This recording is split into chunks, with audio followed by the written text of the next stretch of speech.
I think it's so logical. It makes such common sense to change things because prohibition hasn't worked. Yeah. Go on.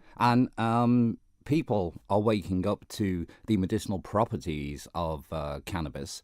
And we're hearing now about stories of children who have epilepsy, severe forms of ADHD, and even Is it cancer. actually proven that cannabis actually, well, no, it doesn't cures it, but actually helps it? I mean, or is it a cover-up? And basically, some people are taking cannabis, but underneath, the underlying complaint continues and should be the thing that's looked at. Well, cure is not a word that I particularly use. I think treatment is a more effective or more accurate word, because it doesn't seem to cure anything, but it does seem to treat symptoms and relief, does it? Yeah, and it can treat underlying causes of illness and pain. For example, like inflammation. CBD and THC are very, very effective anti-inflammatories. Just speaking of those initials, a lot of people won't understand them. CBD, THCA, for instance, is legal. THC is illegal.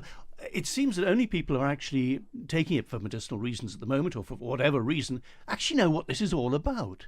Yes, it's a very complicated subject, mainly because of the position it's taken in the law worldwide, i.e.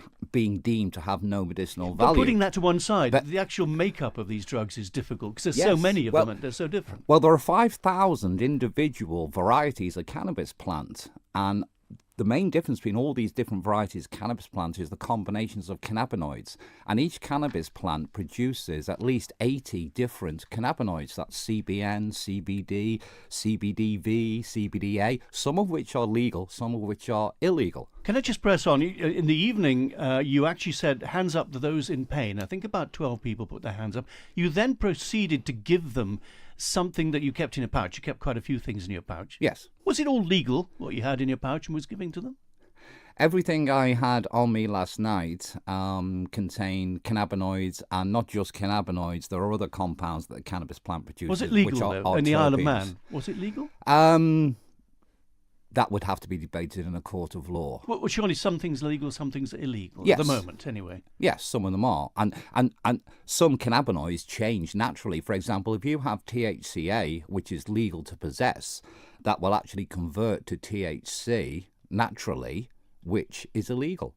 So you could be in possession of THCA, which is legal, and then if the police take it off you and don't store it correctly, it'll convert to THC, which is illegal. Just finally, last night, you seem to have taken the discussion on past medicinal cannabis to recreational cannabis. That you think the Isle of Man should introduce a limited amount of recreational cannabis allowable for people to carry around? I think that is up for the people of the Isle of Man to decide, but I think that yes, I don't see why anyone in the Isle of Man should be criminalised or get a criminal record for life just because they have a joint or they use an e-cigarette containing THC, because you don't have to smoke it these days. You can even have it in a cookie. Jeff Ditchfield, you've been over twice now. You thinking of getting a holiday home here or something? Staying over here, overseeing things? Well, I found out a few days ago that my great-grandmother was born in Laxey, so I have some Manx genetics, and I did used to live here in the 1980s. So I've always liked the Manx people. I've always found them very friendly, very welcoming, and very sensible. So we could be seeing more of you. Definitely. Jeff Ditchfield, thank you very much for coming in this morning. Thank you.